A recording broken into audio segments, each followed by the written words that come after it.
ഇയ്യോബ് 3-ാം അധ്യായം. അനന്തരം ഇയ്യോബ് വായ് തുറന്ന് തന്റെ ജന്മദിവസത്തെ ശപിച്ചു.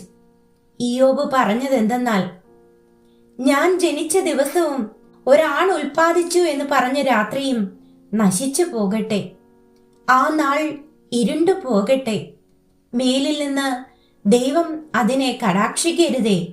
പ്രകാശം അതിന്മേൽ ശോഭിക്കുകയും അരുതേ. ഇരുളും അന്ധതമസും അതിനെ സ്വാധീനമാക്കട്ടെ. ഒരു മേഘം അതിന്മേൽ അമരട്ടെ. പകലിനെ ഇരുട്ടുന്നതൊക്കെയും അതിനെ പേടിപ്പിക്കട്ടെ. ആ രാത്രിയെ കൂരിരുൾ പിടിക്കട്ടെ. അത് ആണ്ടിന്റെ നാളുകളുടെ കൂട്ടത്തിൽ സന്തോഷിക്കരുത്. മാസങ്ങളുടെ എണ്ണത്തിൽ വരികയും അരുത്. അതെ, ആ രാത്രി മച്ചിയായിരിക്കട്ടെ. ഉല്ലാസഘോഷം അതിൽ ഉണ്ടാകരുത്. മഹാസർപ്പത്തെ ഇളക്കുവാൻ സമർത്ഥരായി ദിവസത്തെ ശപിക്കുന്നവർ അതിനെ ശപിക്കട്ടെ. അതിന്റെ സന്ധ്യാ നക്ഷത്രങ്ങൾ ഇരുണ്ടു പോകട്ടെ. അത് വെളിച്ചത്തിന് കാത്തിരുന്ന് കിട്ടാതെ പോകട്ടെ. അത് ഉഷസ്സിന്റെ കണ്ണിമ ഒരിക്കലും കാണരുത്. അതെനിക്ക് ഗർഭദ്വാരം അടച്ചില്ലല്ലോ. എന്റെ കണ്ണിന് കഷ്ടം മറച്ചില്ലല്ലോ. ഞാൻ ഗർഭപാത്രത്തിൽ വെച്ച് മരിക്കാഞ്ഞതെന്ത്? ഉദരത്തിൽ നിന്ന് പുറപ്പെട്ടപ്പോൾ തന്നെ പ്രാണൻ പോകാതിരുന്നതെന്ത്? മുഴങ്കാൽ എന്നെ ഏറ്റുകൊണ്ടത് എന്തിന്?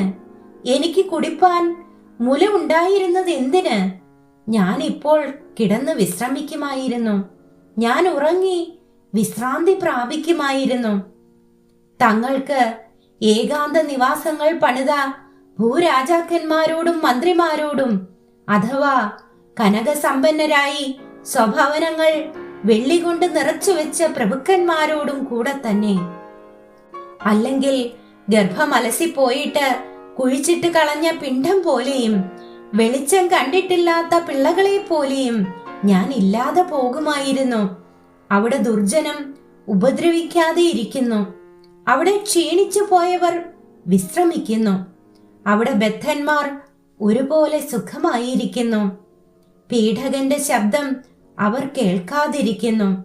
ചെറിയവനും വലിയവനും അവിടെ ഒരുപോലെ.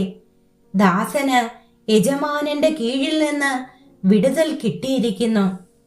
അരിഷ്ടന് പ്രകാശവും ദുഃഖിതന്മാർക്ക് ജീവനും കൊടുക്കുന്നത് എന്തിന്? അവർ മരണത്തിനായി കാത്തിരിക്കുന്നു. അത് വരുന്നില്ല താനും. നിധിക്കായി ചെയ്യുന്നതിലും അധികം അവർ അതിനായി കുഴിക്കുന്നു. അവർ ശവക്കുഴി കണ്ടാൽ സന്തോഷിച്ചു ഘോഷിച്ചുല്ലസിക്കും. വഴി മറിഞ്ഞിരിക്കുന്ന പുരുഷനും ദൈവം നിരോധിച്ചിരിക്കുന്നവനും ജീവനെ കൊടുക്കുന്നത് എന്തിന്? ഭക്ഷണത്തിനു മുൻപേ എനിക്ക് നെടുവീർപ്പ് വരുന്നു. എന്റെ ഞരക്കം വെള്ളം പോലെ ഒഴുകുന്നു. ഞാൻ പേടിച്ചത് തന്നെ എനിക്ക് നേരിട്ടു. ഞാൻ ഭയപ്പെട്ടിരുന്നത് എനിക്ക് ഭവിച്ചു. ഞാൻ സ്വസ്ഥനായില്ല, വിശ്രമിച്ചില്ല, ആശ്വസിച്ചതുമില്ല. പിന്നെയും അതിവേദന എടുക്കുന്നു.